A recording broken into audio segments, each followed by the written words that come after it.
Hello everyone.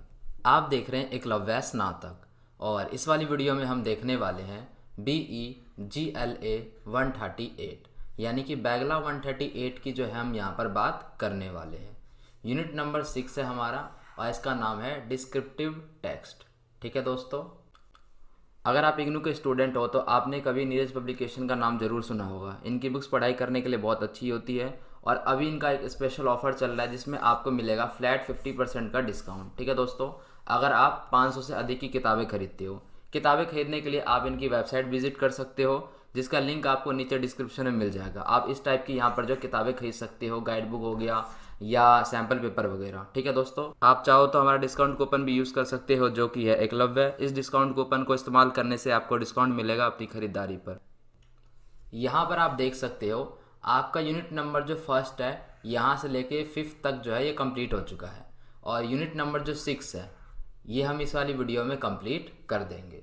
अगर आपको किसी प्रकार का कोई डाउट हो या पूछना हो कुछ तो आप मुझे यहाँ पर पूछ सकते हो। डिस्क्रिप्शन में आपको जो लिंक है वो नीचे मिल जाएगा। इंट्रोडक्शन के अंदर चलते हैं और यहाँ पर चैप्टर के अंदर हम क्या चीज़ें पढ़ने वाले हैं और डिस्क्रिप्टिव टेक्स्ट क्या होता है उसके बारे में जो हम यहाँ पर आपको बताएंगे और आप जो है यहाँ पर उस चीज़ को अच्छे से समझ सकते हो। ठीक है, यहाँ पर देखिए, यहाँ पर यह बताया गया है कि the word descriptive has been derived from the term describe. यानी कि ये जो चीज़ है, जो डिस्क्रिप्टिव टेक्स्ट हम पढ़ने वाले हैं, तो ये जो शब्द है ये किससे आया है? डिस्क्राइब से। यानी किसी भी चीज़ का यहाँ पे वर्णन करना। ठीक है, आपको किसी भी चीज़ का, जैसे मान के चलो आप ऐसे वगैरह पढ़ते हो या कहानी वगैरह पढ़ते हो आप, तो वहाँ पर आपको जो इन्फॉर्मेशन होती है वो डिटेल में दी जाती है, उसका वर्णन किया जाता है।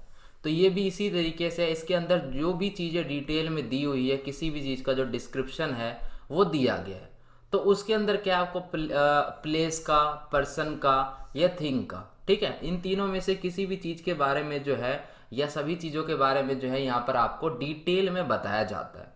लेकिन इस टाइप की जो राइटिंग है इसका यहाँ पर मतलब महत्व क्या है या इससे आप क्या है कि दूसरी चीज़ों से अलग कैसे है? तो दूसरी चीज़ों से अलग ऐसे है दोस्तों कि इसमें क्या है कि अगर आप जो भी चीज़ पढ़ रहे हो, ठीक है, तो वो दूसरे चीज़ से अलग ऐसे कि आप इसमें जो भी चीज़ पढ़ रहे हो वो क्या है, वो बंदे के दिमाग पे जो है एक छवि के रूप में प्रस्तुत करता है। ठीक है, एक पिक्चर बनाता है कि यानी कि आप उस चीज़ को क्या है, जो भी रीडर उसको पढ़ रहा है उसको और अच्छे से समझ में आएगा। जैसे कि मान के चलिए आपने कभी कहानी वगैरह पढ़ा होगा, ठीक है, तो कोई कहानी अगर मान के चलो हमें कोई सुनाता है कि उसमें एक राजा था, एक रानी थी, तो हमारे दिमाग में वो जो चीज़ें हैं, वो पिक्चर है, वो चलने लगती है। तो सेम इसी तरीके से इसमें भी होता है, डिस्क्रिप्टिव टेक्स्ट में भी, कि जो रीडर है अगर वो चीज़ पढ़ रहा है तो क्या है कि उसको बहुत अच्छे से वो चीज़ें जो है समझ में आएंगी और उसको जो है कहानी की तरह यहाँ पर जो है बहुत अच्छे से उसको ये सारी जो चीज़ें हैं वो चलती रहेगी और तस्वीर उसके मन में जो है वो बनती रहेगी।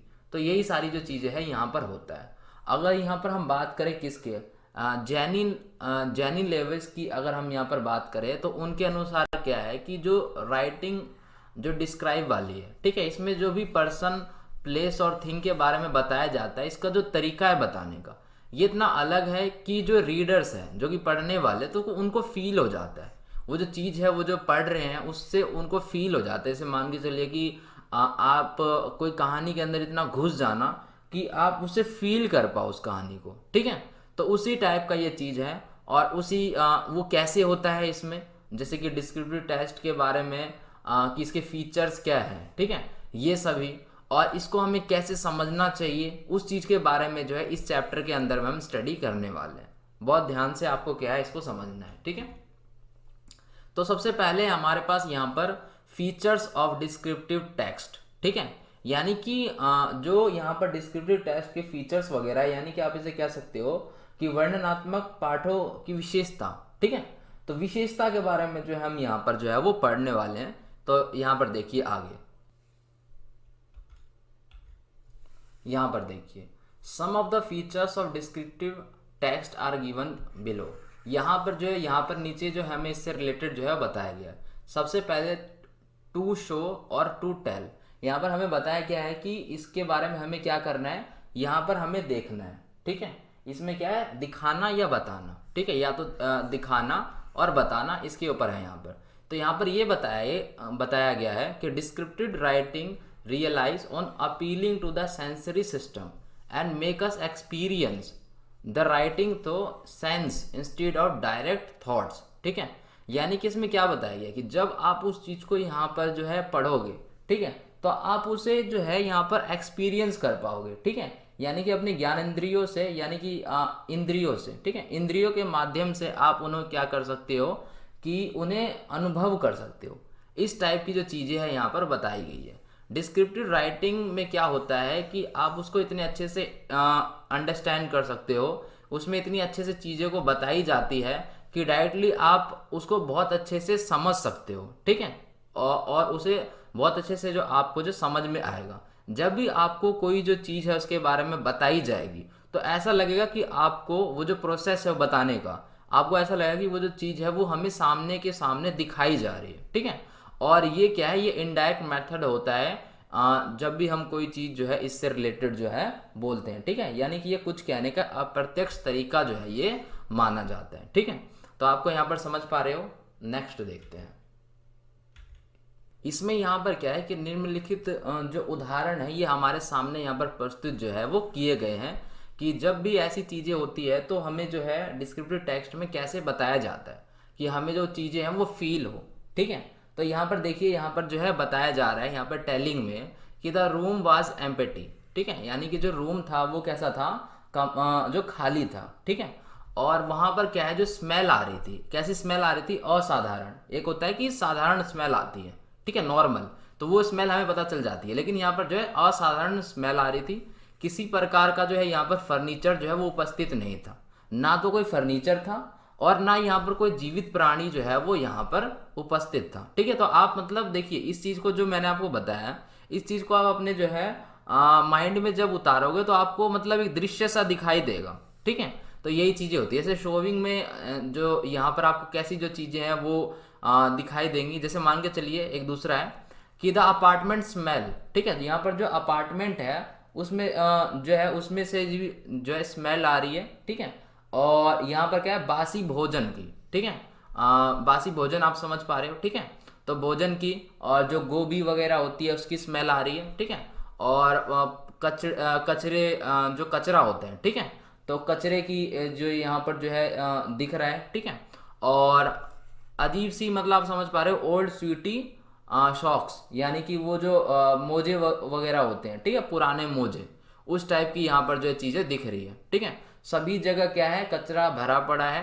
ठीक है, और जो रूम है एक तरह से आप देख सकते हो कि आपको एक गंदे रूम की छवि आपको दिखाई दे रही होगी। ठीक है, और जो सनलाइट है, यानी कि जो धूल है, जो सनलाइट है, सूरज की रोशनी है, उसके कारण चारों तरफ जो चीज़ें हैं वो दिख तो रही है, लेकिन साथ में क्या है, यहाँ पर कर्टनलेस विंडो, उससे क्या है, रोशनी आ रही है। ठीक है, उससे रोशनी आ रही है और हर जगह जो है बिखरी पड़ी है। तो ये सारी जो चीज़ें हैं ये आपको मतलब आपको जो सारी चीज़ें बताई मैंने, इससे आपके जो है मन में एक पूरा दृश्य जो है वो तैयार हो गया होगा कि मतलब जो कमरा है वो कैसा है, वहाँ पर कौन कौन सी जो चीज़ें हैं वो पड़ी हुई है। ठीक है, तो ये सारी चीज़ें हैं।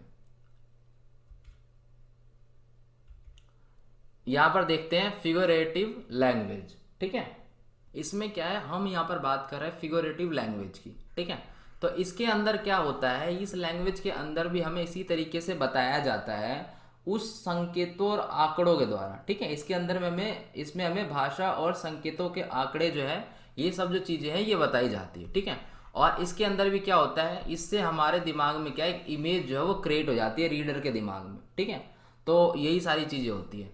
इसके अंदर में क्या होता है, जो भी यहाँ पर रीडर है, जो पढ़ने वाला है, उसके दिमाग में क्या है, जो है क्रिएटिव तरीके का जो थॉट है, थॉट प्रोसेस होता है, जिसकी वजह से उसको जो है चीज़ों को समझना उसके लिए क्या है और भी ज़्यादा आसान हो जाता है, क्योंकि उसको जो चीज़ें हैं वो शो हो जाती है। ठीक है, तो इसमें इसी तरीके से बताया जाता है, मन में जो आंकड़े वगैरह होते हैं उसको प्रस्तुत किया जाता है। ठीक है, तो ये सारी चीज़ें होती है। Descriptive writing use figurative language, जो डिस्क्रिप्टिव राइटिंग होती है ये भी फिगरेटिव लैंग्वेज को यूज़ करता है, और एक दिमाग के अंदर में क्या होता है, एक पिक्चर बनाने का प्रयास किया जाता है जिससे जो है और अच्छे से समझ में आए। तो इसमें ज़्यादातर जो चीज़ें होती है जिसका इस्तेमाल किया जाता है वो संकेत और आंकड़े का होता है मेन। ठीक है, तो ये होता है। अब है यहाँ पे हमारे सामने इंपॉर्टेंट टॉपिक जो कि है रीडिंग स्ट्रैटेजीज। ठीक है, तो इसके अलग अलग रीडिंग स्ट्रैटेजीज है जो कि हम यहाँ पर पढ़ने वाले हैं एक एक करके। इसमें क्या बताया गया है कि जो गुड रीडर्स होते हैं वो सोचते हैं, ठीक है, वो बहुत जोर से सोचते हैं। इसका मतलब क्या है कि वो बहुत ज़्यादा सोचते हैं जब वो अपना पढ़ाई जो है वो कर रहे होते हैं। पढ़ने से पहले, यानी कि जब वो कोई चीज़ पढ़ रहे हैं तो उससे पहले अपने मन में क्या है, जो अच्छे रीडर्स होते हैं वो एक गोल सेट करते हैं। ठीक है, यानी कि सेट करते हैं गोल कि जिससे क्या है कि वो पढ़ सके और अच्छे से। वो अपने दिमाग में क्या है एक लक्ष्य निर्धारित करते हैं, एक स्ट्रक्चर बना लेते हैं, एक ऑर्गेनाइज तरीके से पढ़ते हैं, जिससे क्या है एक उनका मेंटल ओवरव्यू हो जाता है, जिससे उनको पढ़ने में क्या है बहुत ज़्यादा यहाँ पर जो है मदद मिलती है। डिसाइड भी कर पाते हैं कि वो किस चीज़ को पढ़ना चाहते हैं, किस लक्ष्य के लिए। ठीक है, तो ये सारी चीज़ें होती है। इफ़ समथिंग इज़ कन्फ्यूजिंग, अगर मान के चलिए उनके दिमाग में किसी प्रकार का कोई डाउट रहता है, कोई चीज़ उनको भ्रमित कर रही है, तो उससे क्या है, उसके लिए वो अपने बैकग्राउंड नॉलेज का इस्तेमाल करते हैं, जो भी आज तक उन्होंने पढ़ा है उससे उसका इस्तेमाल करते हैं और क्लैरिफाई करते हैं उस चीज़ को। ठीक है, तो ये सारी जो चीज़ें हैं ये होती है। आगे देखते हैं इसके जो पार्ट्स है वो कौन कौन सी हैं। ये दोस्तों निम्नलिखित बिंदु जो है हमारे सामने बताए गए हैं। ठीक है, इसमें से सबसे पहला है हमारे सामने थिंक अलाउड, यानी कि यहाँ पर है जोर से सोचे। ठीक है, जोर से सोचे का मतलब है कि पढ़ने से पहले यहाँ पर बहुत सारी जो चीज़ें हैं वो सोची जाती है। अगर हम यहाँ पर पढ़ने का फर्स्ट स्टेप जो है वो समझे यहाँ पर, तो जो पढ़ने वाला बंदा है वो सबसे पहला जो उसका कदम होता है पढ़ने से रिलेटेड, वो क्या होता है कि वो उस चीज़ को समझेगा कि वो क्या पढ़ना चाह रहा है। ठीक है, और जब उस चीज़ को वो समझ लेगा तो वो इतने अच्छे से उस चीज़ को समझ लेगा, जो रीडर होगा, कि वो अपने आप को समझा सके। समझ रहे ना आप, जैसे आपने कोई चीज़ पढ़ी, ठीक है, और वो चीज़ आप इतने अच्छे से समझ पाओगे कि खुद से कोई कंफ्यूजन नहीं रहेगा, क्योंकि आपको खुद को पता होता है कि आपने कौन सी चीज़ जो है वो पढ़ी है, तो आपको कितना समझ में आया। तो सेम वही सारी जो चीज़ें है वो यहाँ पर बताई गई है।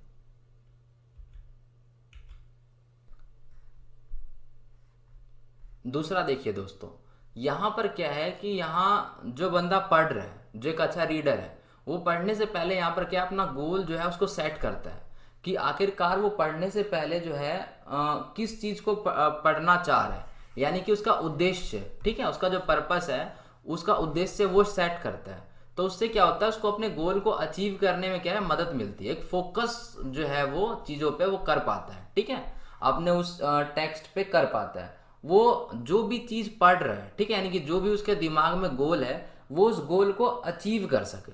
ठीक है, तो इसलिए वो पढ़ रहा है, तो उससे रिलेटेड जो है वो पहले से अपना जो गोल है वो सेट कर लेता है। यही सारी चीज़ें हैं। थर्ड देखते हैं। अब यहाँ पर देखिए, यहाँ पर है स्ट्रक्चर। स्ट्रक्चर का मतलब क्या है, यहाँ पे संरचना, यानी कि अगर जो पढ़ने वाला बंदा है, जो रीडर है, जैसे मान के चलिए कि वो कोई निबंध पढ़ रहा है, ठीक है, तो कोई निबंध पढ़ रहा है, तो अगर उसे पहले से ही पता है कि वो किस प्रकार का निबंध है, वो आइडेंटिफाई कर लेता है कि टाइप क्या है उस निबंध का, तो वो प्रिडिक्ट कर पाएगा, पहले से ही अनुमान लगा पाएगा कि वो ऐसे में क्या क्या जो चीज़ें हैं वो हो सकती है। आप समझ पा रहे हो ना, अगर आपने बहुत अध्ययन किया है, प्रैक्टिस की है, और आपको एकदम से देखते ही टाइप ऑफ ऐसे पता चल जाए, तो आप सब कुछ उसके बारे में पहले ही अनुमान लगा पाओगे। ठीक है, मेंटल ओवरव्यू। इसके अंदर में क्या है, इसके अंदर आप स्कीमिंग टेक्निक का इस्तेमाल कर सकते हो। स्कीमिंग टेक्निक मैंने आपको बताया था। ठीक है, अगर आपको उस पढ़ने से पहले ही अगर आपको ये पता है कि इसके अंदर मुझे किस टाइप के कीवर्ड्स वगैरह ढूंढने हैं, कौन सी लाइन ढूंढनी है, ठीक है, तो आप मेंटली क्या है उस चीज़ से आप मानसिक रूप से ही नोट्स बनाना शुरू कर दोगे। ठीक है, और ओवरऑल जो है आपको वो जो चीज़ें हैं वो बहुत अच्छे से समझ में आ जाएंगी। ठीक है,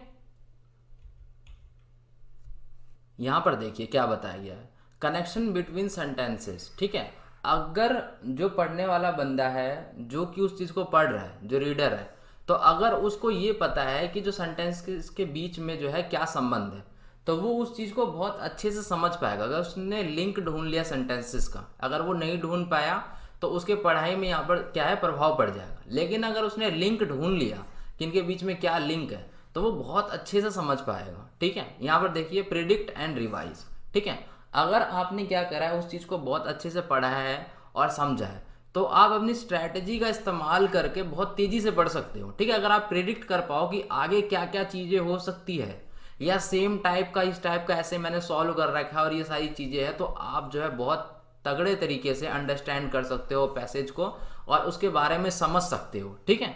और उसके बारे में क्या है आप लिख भी सकते हो। तो ये सारी चीज़ें हैं, मतलब कि प्रिडिक्ट और रिवाइज क्या है बहुत ही इंपॉर्टेंट चीज़ है। अगर आपने उस चीज़ को पढ़ रखा है पहले से, आपको समझ में आ गया है टाइप वगैरह, तो आप बहुत ही अच्छे से उसे समझ पाओगे और क्विकली उस चीज़ को जो है कर पाओगे, ठीक है, दूसरों से जल्दी, ठीक है। तो ये सारी चीज़ें होती हैं। यहाँ पर देखिए यह है बी सेलेक्टिव, ठीक है। तो इसमें क्या है, इसमें बताया गया कि जो रीडर है उसको पहले से ये डिसाइड कर लेना चाहिए और चयन कर लेना चाहिए कि वो किस चीज़ को जो है वहाँ पर पढ़ने वाला है और किस चीज़ को महत्वपूर्ण मानता है। अगर उसको ये पता चल गया कि ये जो चीज़ें हैं ये महत्वपूर्ण है, तो वो पहले से अगर चुन लेता है तो उसके लिए बहुत अच्छा होगा। और समराइज, हाँ समराइज करना भी क्या है उसके लिए बहुत ज़्यादा ज़रूरी है। जैसे मान के चलिए कि उसने पढ़ा, उसने समझा और उसने एक समरी बना ली पैराग्राफ की, तो वहाँ पर क्या है उसको समझने में बहुत आसानी हो सकती है, उसको बहुत मदद मिल सकती है, ठीक है। वो कितने की भी बना सकता है, 2 लाइन की 3 लाइन की अगर बना लेता है तो रीडर को उस चीज़ को समझने में बहुत ज़्यादा हेल्प मिलेगी और वो उस चीज़ों को क्या है कि आसानी से समझ पाएगा और उसे कर पाएगा। तो यही सारी चीज़ें थी दोस्तों आपके इस यूनिट में, ठीक है। टेलीग्राम और इंस्टाग्राम का जो लिंक है आपको नीचे डिस्क्रिप्शन में मिल जाएगा, आप वहाँ से हमसे जुड़ सकते हो और कोई सवाल अगर आपको पूछना है तो आप वहाँ से हमें पूछ सकते हो, ठीक है। वीडियो अगर आपको पसंद आ गई तो आप लाइक कर सकते हो, कमेंट कर सकते हो और शेयर भी कर सकते हो। चैनल को सब्सक्राइब करके बेल नोटिफिकेशन आइकन पे प्रेस कर दें, जिससे नई वीडियो की जो नोटिफिकेशन है वो आपको मिलती रहेगी। तो मिलते हैं नेक्स्ट यूनिट में, तब तक के लिए धन्यवाद।